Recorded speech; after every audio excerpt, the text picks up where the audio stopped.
Hello' guys, কি খবৰ আপোনালোকৰ? শাওণ মাহৰ সোমবাৰৰ দিনকেইটাত আপোনালোক সকলোৱে মন্দিৰলৈ যায় নহয়নে বাৰু পূজা কৰিবলৈ? সেয়াই আজি আমিও গৈ আছোঁ মন্দিৰলৈ পূজা কৰোঁ বুলি।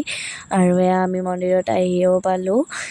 আৰু সেয়া দূৰৰ পৰাই দেখাই দিছোঁ অকণমান। সেয়া হৈছে মা মনসা মন্দিৰ আৰু ইয়াতে বহুত ডাঙৰ মা মনসা পূজা কৰা হয়, মানে মাৰ পূজা হয় ইয়াতে। আৰু বহুত বেছি ভাল লাগে ইয়াত আহি, আৰু মাৰৈ পূজা আহিও আছে দেই গাইজ। ইয়াতে সঁচাকৈ এইখিনি ঠাইতে বহুত বেছি ভিৰ হয়। মাৰৈ পূজা যেতিয়া হয় বহুতো মানুহ আহে ইয়ালৈকে পূজা চাবলৈ।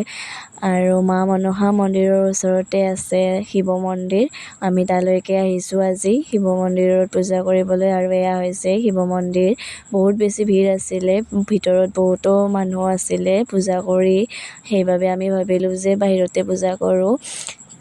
বাহিৰতো এটা শিৱ মন্দিৰৰ শিৱলিংগ এটা আছে। আৰু এয়া আমি গাখীৰ ঢালিলোঁ আৰু চাকি বন্তিও দি দিলোঁ। এনেকৈয়ে পূজা কৰিলোঁ বাহিৰতে। আৰু ইফালে পূজা কৰি আমি এতিয়া গৈ আছোঁ ডিউটিলৈ, মানে মোৰ ডিউটি আছে যিহেতু। সেয়াই সোনকালে পূজা সমান কৰি এতিয়া গৈ আছোঁ ডিউটিলৈ। আজিলৈ আহিছোঁ বাৰু, বাই বাই।